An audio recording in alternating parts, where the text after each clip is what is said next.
Quad के बारे में पूछे जाने पर और क्या चीन इसे इस तरह देखता है जैसे कि यह उन पर केंद्रित है। अमेरिकी एनएसए जैक सुलिवन कहते हैं, नेता इंडो पैसिफिक में सभी महत्वपूर्ण विकास और गतिशीलता के बारे में बात करने जा रहे हैं, लेकिन मेरा कहना है कि क्वाड का उद्देश्य चीन या किसी अन्य देश के इर्द गिर्द एक साथ आना नहीं है। इसका उद्देश्य एक स्वतंत्र और खुले इंडो पैसिफिक का निर्माण करने के लिए एक साथ आना है, और ऐसी कार्यवाहियाँ और नीतियां जो इसे बाधित या कमज़ोर करती हैं निश्चित रूप से सिर्फ दिलचस्पी की बात नहीं है, बल्कि क्वाड सदस्यों के लिए चर्चा का विषय बनने जा रही है। मुद्दे एजेंडे में हैं क्योंकि एक स्वतंत्र और खुले इंडो पैसिफिक से संबंधित, लेकिन चीन क्वाड का केंद्र नहीं है और क्वाड किसी एक देश के बारे में नहीं है। यह एक बड़े दृष्टिकोण के बारे में है जिस पर हम सभी काम करने की कोशिश कर रहे हैं।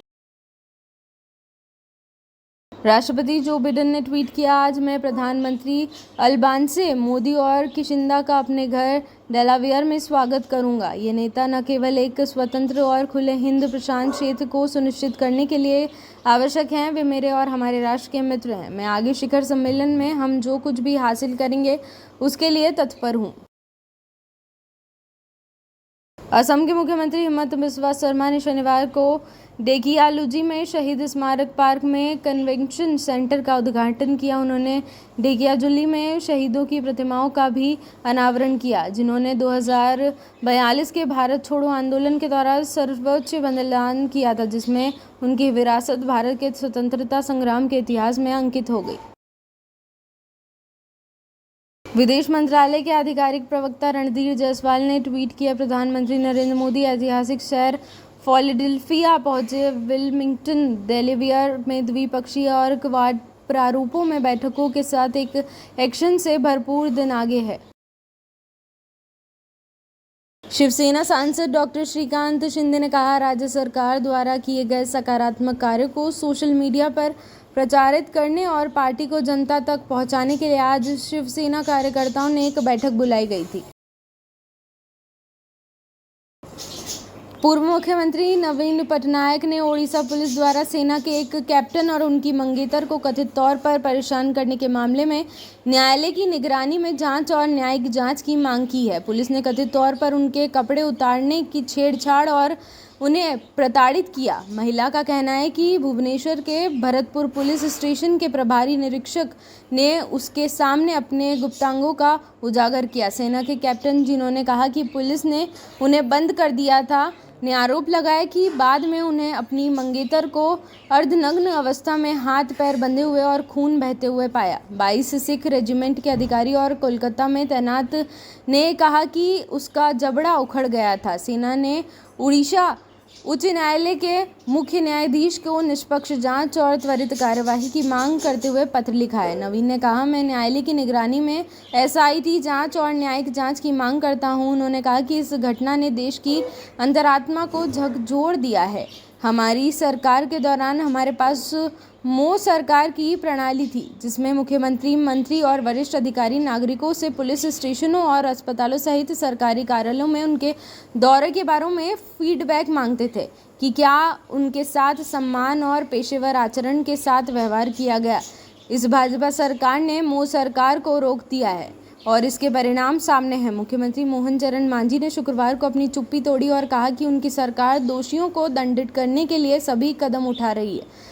पुरुष निरीक्षक, एक पुरुष कांस्टेबल, एक महिला उप निरीक्षक और 2 महिला सहायक उप निरीक्षकों को निलंबित कर दिया गया है और ओडिशा अपराध शाखा द्वारा उनकी जांच की जा रही है। क्राइम ब्रांच ने 7 लोगों को हिरासत में लिया, जिन्होंने कथित तौर पर 15 सितंबर को रात करीब 1:30 बजे सेना के कैप्टन की कार रोकी थी, जब वह और उनकी मंगेतर महिला के कार्यस्थल से लौट रहे थे। उन्होंने उन पर भद्दी टिप्पणियों की और उन पर हमला किया। कैप्टन छुट्टी पर भुवनेश्वर गए हुए थे। जब दंपति ने घटना के बाद पुलिस से संपर्क किया तो उनकी परेशानी और बढ़ गई। कैप्टन ने टेलीग्राफ को बताया, जब मैंने अपने मोबाइल फ़ोन से घटना का वीडियो बनाना शुरू किया तो पुलिस वाले नाराज़ हो गए। उन्होंने मुझे अवैध रूप से एक कोठरी में बंद कर दिया।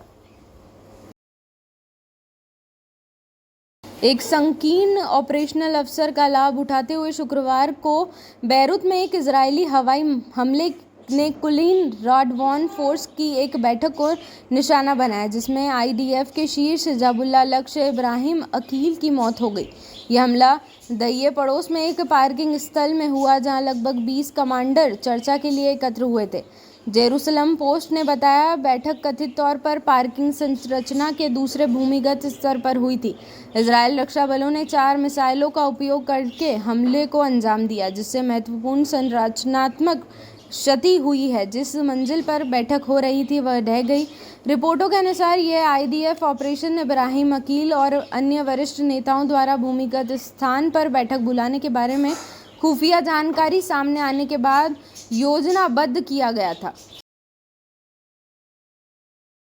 डॉक्टर विरूपाक्ष बिस्वा, जिन्हें हाल ही में पश्चिम बंगाल सरकार ने बर्दवान मेडिकल कॉलेज एवं अस्पताल से दक्षिण 24 परगना जिले के काकद्वीप अस्पताल में स्थानांतरित किया गया था, राज्य की राजधानी कोलकाता के सॉल्ट लेक इलाके में एजेंसी के सीजीओ कॉम्प्लेक्स कार्यालय में सीबीआई अधिकारियों के समक्ष पेश हुए। सीबीआई के एक अधिकारी ने कहा, उनसे 9 अगस्त को आरजीकर अस्पताल में उनकी उपस्थिति के बारे में पूछताछ की जा रही है, जबकि उनका कोई कार्यक्रम नहीं था। अधिकारी ने कहा, इसके अलावा बिस्वा राज्य के मेडिकल कॉलेजों में सक्रिय तथाकथित उत्तर बंगाल लॉबी का हिस्सा हैं।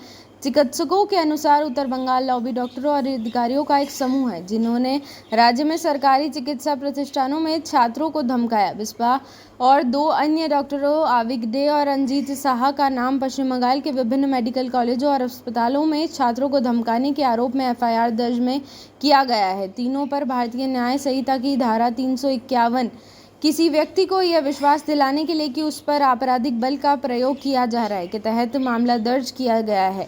आरजीकर में अपने पद से हटाए गए और बाद में निलंबित किए गए घोष की सीबीआई द्वारा संस्थान में कथित वित्तीय अनियमितताओं में उनकी भूमिका और बलात्कार हत्या मामले में एफआईआर में कम से कम 14 घंटे की देरी करने के लिए जांच की जा रही है। बेंगलुरु के व्यालिकवल में एक घर में एक महिला का शव 20 टुकड़ों में कटा हुआ मिला। पुलिस को संदेह है कि हत्या करीब 15 दिन पहले हुई थी और शव के कटे हुए टुकड़ों को 165 लीटर के रेफ्रिजरेटर में रखा गया था। हत्या का पता तब चला जब पड़ोसियों ने दुर्गंध की शिकायत की, जिसके बाद मृतक के परिवार के सदस्य आए और जांच की। व्यालिकवल पुलिस ने जांच शुरू कर दी है। एक पुलिस अधिकारी ने कहा कि महिला की उम्र करीब 25 से 30 साल होने का संदेह है।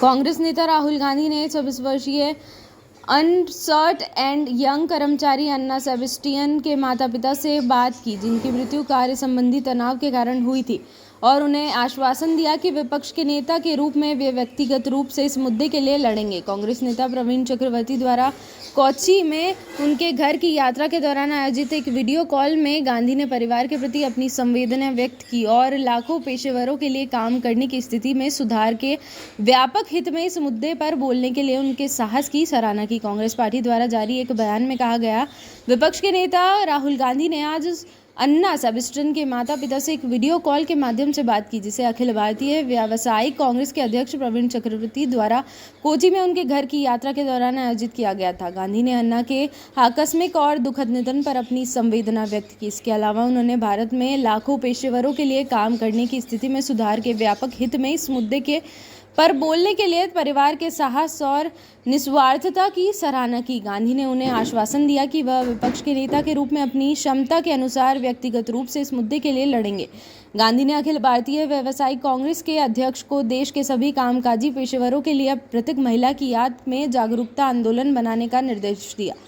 पार्टी के अनुसार आईपीसी काम के तनाव और विषाक्त कार्य संस्कृति से संबंधित मुद्दों के बारे में कॉरपोरेट पेशेवरों से जानकारी एकत्र करने के लिए एक हेल्पलाइन की घोषणा करेगी। कांग्रेस नेता राहुल गांधी ने अमेरिका में एक भाषण के दौरान सिख समुदाय पर अपनी हालिया टिप्पणियों की भारतीय जनता पार्टी द्वारा की गई तीखी आलोचना का जवाब दिया।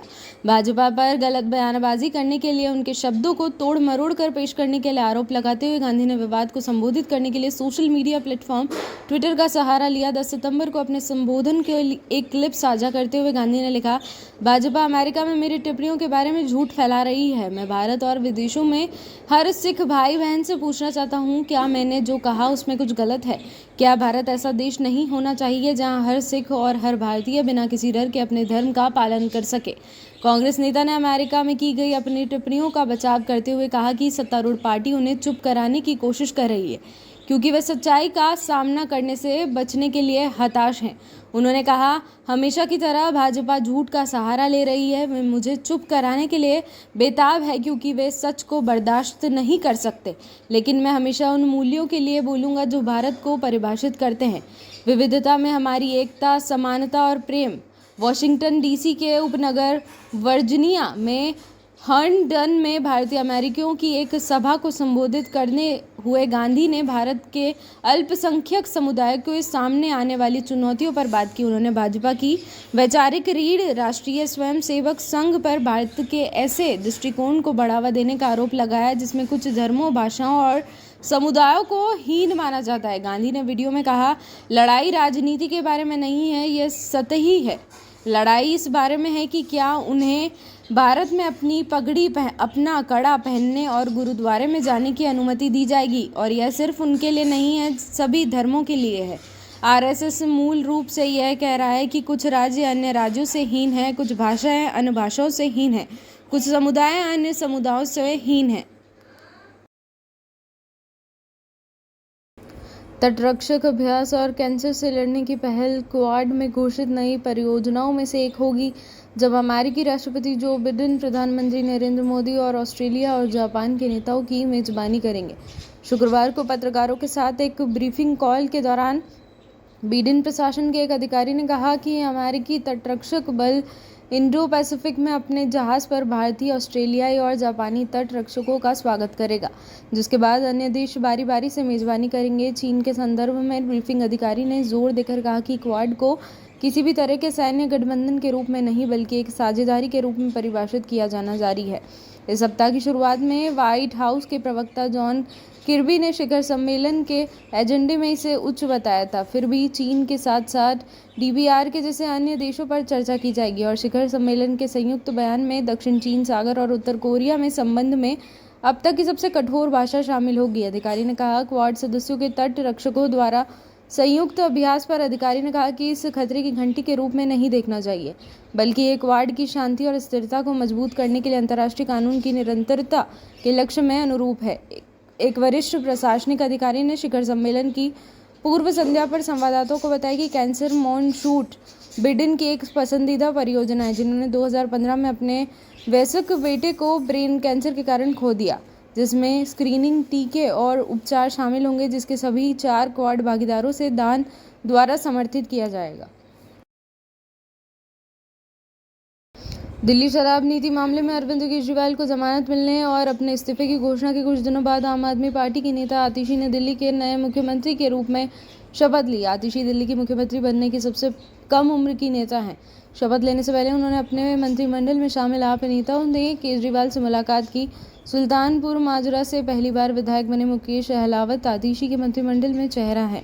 उन अन्य गोपाल राय, इमरान हुसैन, कैलाश गहलोत और सौरभ भारद्वाज हैं। इन सभी ने नए मंत्री के रूप में शपथ ली। शपथ ग्रहण समारोह एक सादा कार्यक्रम था क्योंकि केजरीवाल के इस्तीफे के कारण आप में माहौल खुशनुमा नहीं है। आतिशी ने कहा, यह मेरे लिए भावनात्मक क्षण है क्योंकि वह मुख्यमंत्री नहीं होंगे। उन्होंने हर व्यक्ति का दर्द समझा। उन्होंने लोगों के लिए मुफ्त इलाज सुनिश्चित किया, सरकारी स्कूलों के छात्रों के जीवन को बेहतर बनाने के लिए काम किया, महिलाओं के लिए मुफ्त बस यात्रा का प्रावधान लाया। उन्होंने कहा, मैं आपको विश्वास दिलाती हूँ, चूंकि केजरीवाल अब जेल से बाहर आ गए हैं, इसलिए हम भाजपा की किसी भी साजिश को सफल नहीं होने देंगे। भाजपा की सुषमा स्वराज और कांग्रेस की शीला दीक्षित के बाद आतिशी दिल्ली की तीसरी महिला मुख्यमंत्री हैं। कालकाजी में विधायक ने पिछली बार अरविंद केजरीवाल सरकार में कई विभागों को संभाला था। उन्होंने 26 से 27 सितंबर को एक विशेष सत्र में 70 सदस्यीय विधानसभा में अपनी सरकार का बहुमत साबित करना है। आतिशी का शीर्ष पद पर पहुंचना आपके लिए एक महत्वपूर्ण मोड़ पर आया है, जो अगले साल की शुरुआत में दिल्ली विधानसभा चुनाव में सत्ता बरकरार रखना चाहती हैं। उन्होंने जन कल्याण के लिए लंबित नीतियों और योजनाओं को तेजी से आगे बढ़ाना होगा।